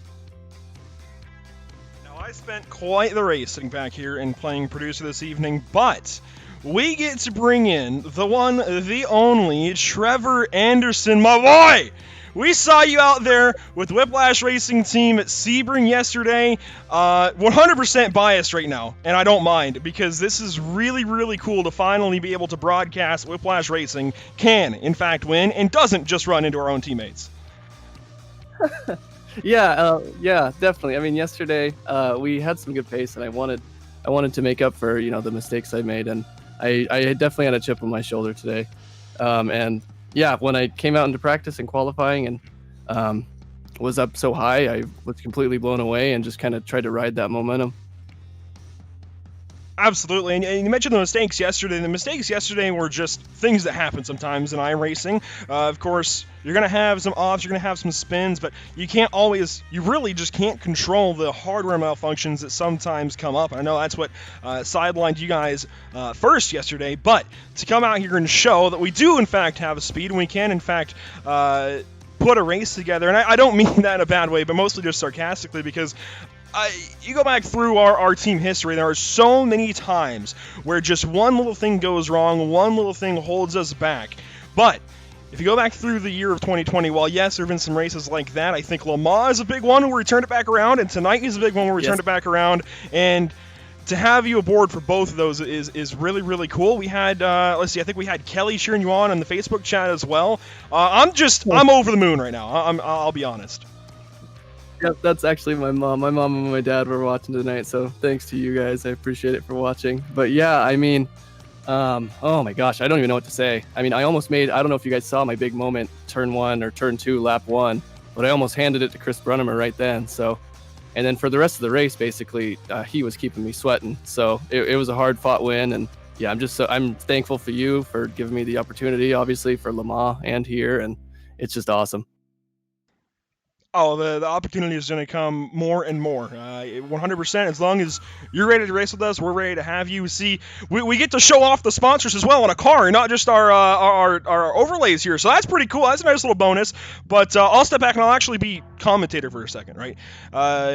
You held a pretty solid gap. You mentioned you almost handed it over to Chris at the first lap. We saw a lot happen on the first lap, though. You bring in those tires with Temp, and you have that very short parade lap. Now, it doesn't matter quite as much in these GT3 cars as the GT4 cars we saw yesterday, but tell us about working through some of those challenges, bringing the tires up to temp, and that pit stop as well, where they might lose a little bit of temperature and be a little bit kind of slimy coming back onto the racetrack. Oh, for sure. I mean, yeah, the tires, especially that first lap up until about Stowe. I mean, you could really feel it out of every acceleration zone. It was tough. And I knew that first, I think it was T3, that left-hander before the two hairpins. Yeah, just about lost it there. Had to get off the throttle, and that's all you can do. Get off the throttle, save it, and then once the car's actually, righted, then get back on the throttle and hope that you didn't lose too much time. But yeah, oh my gosh. So, of course, it's been a long season coming so far. 6 races and a lot of challenges throughout the first 6 races of the season. But now race 7, we get to put a check mark there next to your name that you've won a race. What does this mean? I mean, you're 5th place in points coming into this evening. You've held your ground. There have been some moves in and around you just within that top 10. But this is I think this is max points. You get the pole. You lead almost every single lap, all but 2. And you get the win. It's max points for the 211 team, and I mean this is big for the rest of the season. Oh, definitely. I mean, a couple weeks ago I had, actually the past couple weeks I've had heartbreak. I had the mistake or the hardware issue at Bathurst that took me out of the race that I gotten close to a podium, and then last week, that net code between me and John Weitendorf that took me out. Yeah, it's been tough because I know how close I've been. I've been up there towards the front, and today to actually get that cemented or actually, get the result that I have been, working towards. It's just it feels so good, and especially to do it for Whiplash TV is awesome. And last question for you here, Bunny. This is the first BMW win that we've seen all season long, and we were all pretty surprised this evening, seeing a whole lot of BMWs actually have a lot of pace. Now, we've seen the BMWs be competitive, but not on this level. It's been all Ferrari for Chris Brunnemer, all Audi from Garrett D'Alessandro, even Brady Lubin out winning at Okayama, but this changes things up. Race 7 and the BMW finally comes alive at Silverstone, of all places. Yeah, I'm just as surprised as you. I knew last week was probably going to be my best shot at getting up at the top at Monza just because it's all straights. But I think that's what kind of helped me here too, is that there's just a lot of flat out zones at Silverstone and in the BMW that pulls like almost nothing else. Yeah, I mean, especially the first few laps, I'm just as surprised as you guys were. I was not expecting to pull away from, Brunnemer and D'Alessandro, but I mean, as the laps kept going, I kept just slowly, maybe a 10th a lap, building on Brunnemer. I mean, he never gave me any relief. He was always right there. So it was oh man, just to come out and especially rep for the BMW drivers, it was really fun. It was awesome. And last thing I got for you here, Trevor, obviously before we let you go, the last thing we do is ask who you got to thank. Skipping me, who do you have to thank? Who do you have to shout out? Well, first I want to thank Tyler Langenberg, the best engineer out there. Yes, our spotter. Yeah, a great spotter for me and Mick Blue tonight, and for Michael Della Sala, but he couldn't make it. And on top of that, I want to thank, the Northwest GT3 League, Brady Lubenow, James Hansen, Joseph B. Griffin, 425 Motorsports, Pgb Motorsports Park, and of course you and Whiplash Media, of course, Pitstop TV. But yeah, thanks guys, and thanks to my mom and dad, and that's everyone. Absolutely, mom and dad, you got one to be proud of right here, and he's certainly pretty good at moving pixels pretty quickly. Thanks guys. And that's Trevor Anderson. I'll finally hand it back over to Emerson Arden now with Chris Brunnemer, second place finisher. Right on, and it was a pretty quiet day for the most part, I'd say, for second place finisher Chris Brunnemer, but let's hear from him. Chris, how was your day? Yeah, it was pretty uneventful. You got that right. Frustrating though. I'd run a few good quick laps, gain a little bit on Trevor, and then he'd go spit off a half second a lap quicker than me and stretch it right back out. So that's kind of frustrating on that end. So was there a visible, noticeable difference to you between you and Trevor, or something that maybe he was able to do, I guess, a little bit better than you, or something that the BMW just had on the Ferrari, or were you at a loss at what his advantage was? Yeah, no, Trevor was just faster. The BMW is pretty quick here, but I don't think the car is what won Trevor the race. I think he was just faster today. Fair enough. Right off the bat, it's you, Trevor, and Garrett D'Alessandro. What's going through your mind to start the race? All three of you lined up, watching the mirror, watching out front. What's your mind spinning? I was just looking out the front. I wasn't too concerned about anyone behind me, because sitting in the BMW strapped, you'd really have to work hard to pass the second place. Sitting in third, especially with an Audi that's slower than a brick going down the straightaways. Oh, well, I was just about to ask. Normally we talk about it being a Ferrari versus an Audi, as those are the only manufacturers that have won races up until today. So what was the, I guess, the comparison between the Ferrari and the BMW, which is not a comparison we often bring up? Yeah, the BMW's just, it's a little harder to drive, so a lot of credit to the BMW drivers, but it's so stable, so you can really push through some of the trickier parts of this track. And then, of course, it's just a rocket in a straight line, so you really have to be significantly faster to get to pass a BMW at a track like this, where there's so much long straightaway. You came in today 6th in points. You gained on point leader D'Alessandro, but Anderson was ahead of you coming into points today. What's the outlook? 3 races left. Next week, Sonoma. How you feeling? Oh yeah, the championship was gone a long time ago after some of the incidents that I had earlier in the season with the point system the way it is. It's just going out and finishing as high as I can. Unless Garrett has a disconnect or two or a couple of crashes, all he has to do is be mediocre and he'll win the championship. He doesn't have to win any more races, and it's all his. Well, that's certainly an outlook on the championship, but I guess that is what it appeared to be coming into today. But what can we expect out of Chris Brunnemer from Sonoma? Oh man, that'll be exciting. I've never ran there except for a race or two, so that's basically a brand new track for me. So yeah, it'll be interesting. That track really punishes you if you go wide, so it'll be definitely interesting. Fair enough. Well, who do you have to thank for your second place finish today at Silverstone? Yeah, I don't know if I have too much to thank this week. I just kind of took an easy week, and yeah, I know a lot of the guys got in on the hosted sessions, but I was busy during those times, so yeah, I was kind of a lone wolf this week. Well, fair enough. Well, congratulations to you and your effort to bring the Ferrari home in P2 today, and best luck to you next week at Sonoma. Thanks, guys. And now we're going to send it down to Joe Donahue, who's standing by with our 4th place finisher, Brady Lubenow.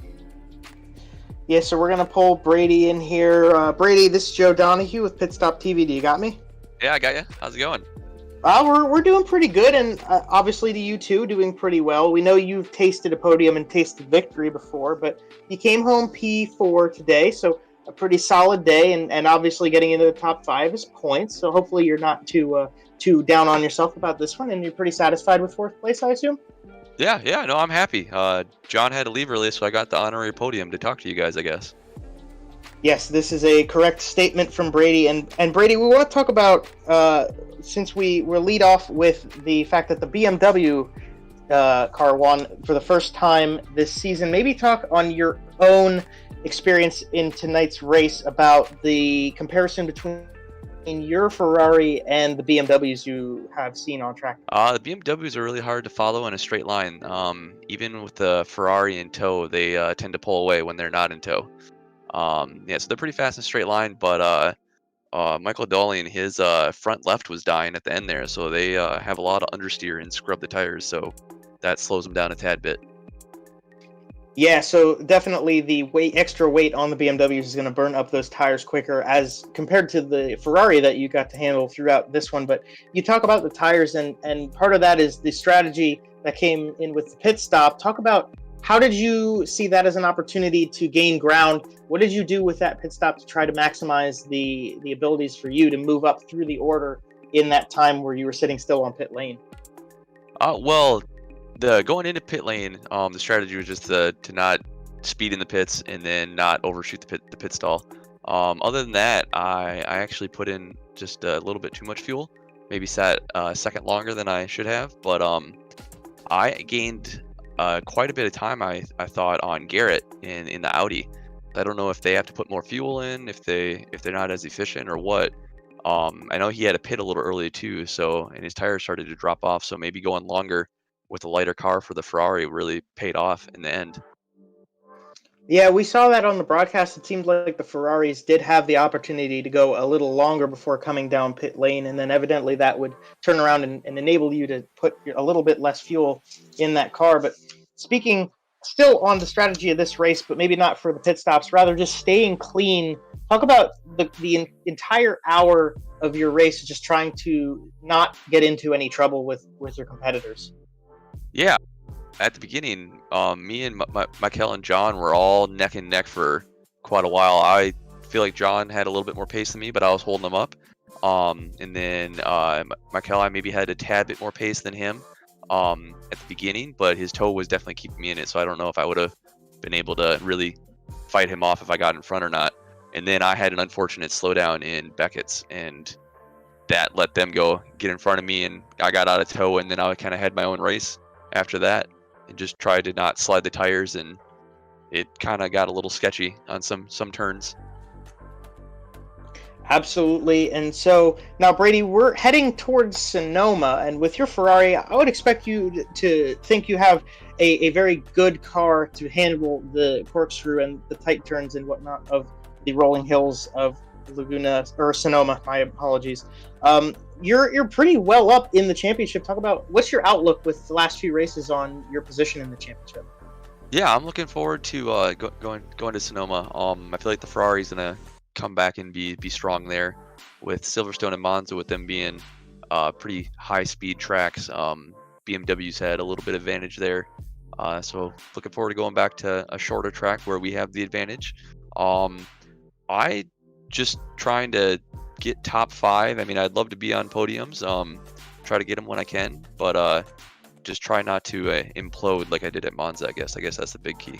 Not hit a foam blocking, get it stuck underneath me. Yes, indeed, Brady, and yeah, just to be duking it out and competing for good finishes is certainly what we're all out here to do. So before we let you go for your evening, Brady, we want to let you take the mic and stand center stage. Anybody you want to thank or any shout outs you want to make here on the broadcast, the mic's yours. Yeah, like to thank my parents again for watching, and then he's gonna hate this, but James, thanks for starting in the pits and let me get by you. That's all I got. Well, there you go from Brady, and very good performance for you, 4th place tonight. Congratulations. Hopefully you can cool down a little bit here at this one and get ready for Sonoma next time. Yeah, thank you.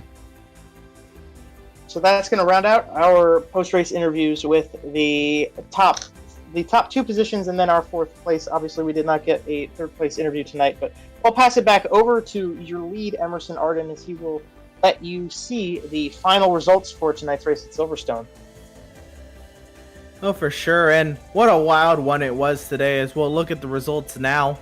We have Trevor Anderson, top of the results page there. You see the stats on the left-hand side. Led 28 of the 30 laps completed. It was near 5 seconds, the margin of victory. And the fastest lap just above a 2-minute flat. You see it there on the left-hand side. But anyway, Trevor Anderson with the win over Chris Brunnemer, John Whitendorf, Brady Lubenow, Garrett D'Alessandro, our point leader, not having the best day he could have had. Mikhail Ruderbusch did edge out Mick Blue in that intense battle for P6. James Allen comes home P8.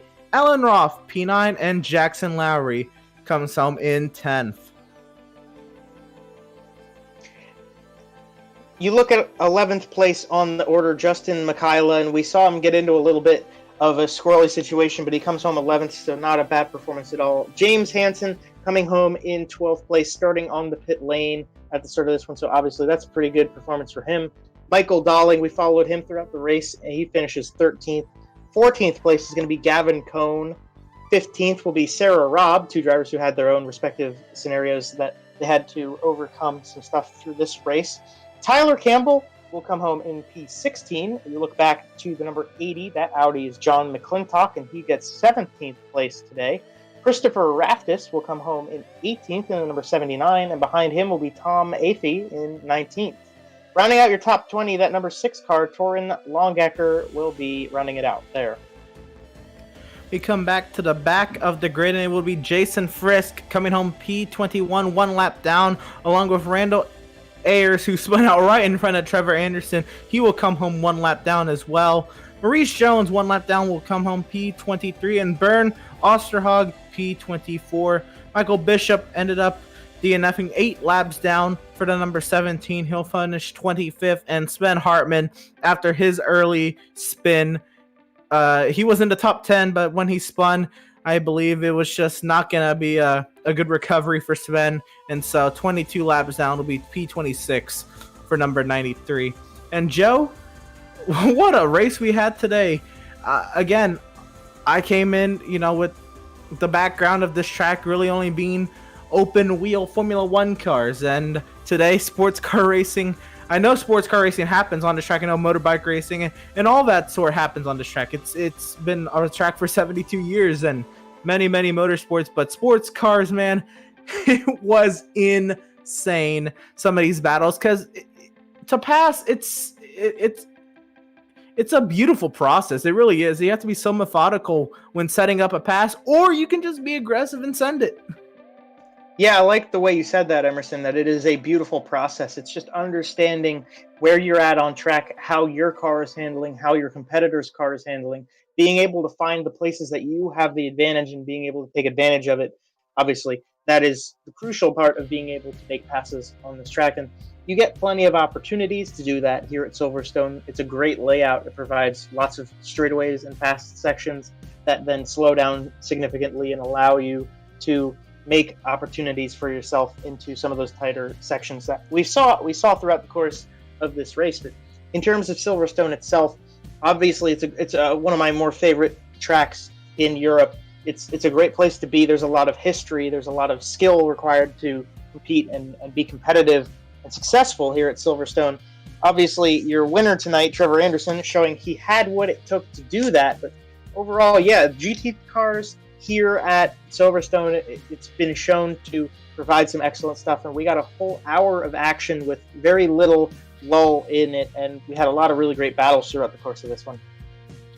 Again, yes, very impressed with the racing tonight at Silverstone. And that being said, the Northwest GT3 Challenge was the product that was on track. That was just so amazing. That being said, we have to thank some of their sponsors, 425 Motorsports. They say we've selected products that dominate the industry and provide the most diverse selection of equipment and apparel to our clients. 425 Motorsports offers an in-house project management division, and they are a full shop that specializes in race car builds, preparation, and street performance and custom modifications. Again, check out 425 Motorsports at www.425motorsports.com. Of course, we'll also have Pgb Motorsports Park. Once again, it's a 22-acre go-kart racing venue with miles of asphalt road and panoramic mountain views. Located next to Pacific Raceways in Kent, Washington. Make sure you check them out at pacificgp.com.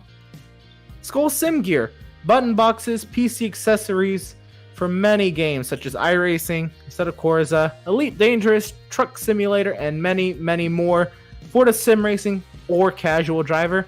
And for that, make sure you check out skullsimgear.com. And of course, if you're able to, please, it would mean a lot if you would at least check out the Lowry donation link that is in our chat and some of our social media postings for that. And it's really in support for the Northwest GT3 Challenge, such an incredible cause. By placing a donation today, Northwest GT3 Challenges are brought to you by the match donations for Lowry Sport for Good. Founded under the patronage of Nelson Mandela, Lowry Sport for Good uses sport as a powerful and cost-effective tool to help children and young people overcome violence, discrimination, and disadvantage in their lives. Over the past 2 decades, we have developed a global network of grantee partners and worldwide charitable infrastructure. We have also developed a depth of understanding and corresponding credibility in our field and are recognized as a leading organization in the fast-growing sport for development community. And again, please help out the Northwest GT3 Challenge, support such an incredible cause by placing a donation at the Lowry link in our chat and some of our social media postings. Absolutely a great cause there. And we also, here at Pit Stop TV, want to take a second to thank our own respective corporate sponsors. We'll start off with Tucson Sound Art. Your picture, your music. You provide the image you want, and they will create a custom, beautifully framed, high-quality canvas with a built-in Bluetooth speaker. With Sound Art, you get the best of both worlds. Be sure to visit TucsonSoundArt.com for additional information. And also be sure to use our promo code. That's right, we have a promo code with Tucson Sound Art. If you enter Pit Stop TV, you get yourself 10% off your order.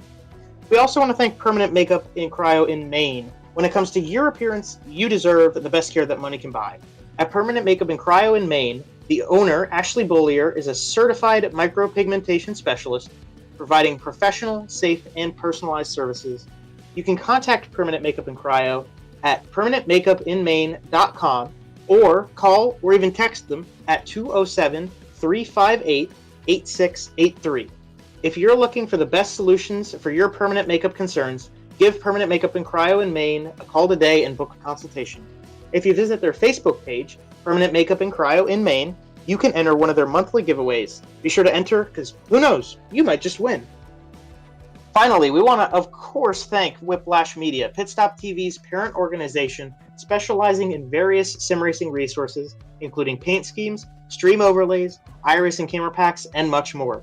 Whiplash Media is also working on having a presence in the real racing world, offering services such as photography, social media management, and public relations. Be sure to go to www.whiplash-media.com for more information on that. And I will send it back to Emerson. Emerson, be sure to tell everybody about what other races we got coming up for these Northwest GT3 cars as we close out this broadcast. Oh, for sure. The action doesn't stop here with Pit Stop TV coverage. It stops for a couple of days, but we pick up the original online All-American 400. We're very, very excited to bring you coverage of such a great short track event. It's going to be at the virtual Nashville Speedway here on iRacing. Huge event. It's going to be our first broadcast at Nashville on the service. We're all very excited to bring you coverage from that. Of course, it's going to be Pit Stop TV Friday and Saturday. You're not going to want to miss it. And of course, we'll continue SCAR coverage. They're going to be at Richmond Raceway Sunday night. You're not going to want to miss that one as well. Monday night, we'll bring you back our doubleheader that we've been doing the past couple weeks. BRP iRacing Series will have round number 4 at Lima Land, and we'll continue Northwest GT3 coverage at Sonoma. And finally, we'll bring back Bluegrass iRacing Series. They'll be back, and they'll be at Daytona next Wednesday night. And that concludes our coverage tonight of the Northwest GT3 Challenge at Silverstone. We at Pit Stop TV thank you for tuning in and joining us for tonight's action, and we hope you enjoyed tonight's broadcast. Again, make sure you join us Friday evening, Pit Stop TV's preliminary coverage of the original online All-American 400. Make sure you follow us on Facebook at www.facebook.com/pitstoptv, or on Twitter by following at pitstoptv_, or on Twitch at www.twitch.tv/pit_stop_TV, and on YouTube at www.youtube.com/c/pitstoptv1. This has been Joe Donahue with me on the mic tonight. Trey Shuttlesworth on social media as always. Andrew Cardinale behind the scenes on production. And I'm Emerson Arden. And for all of us at Pits.tv, thanks for watching. Have a great night. We will see you on Friday.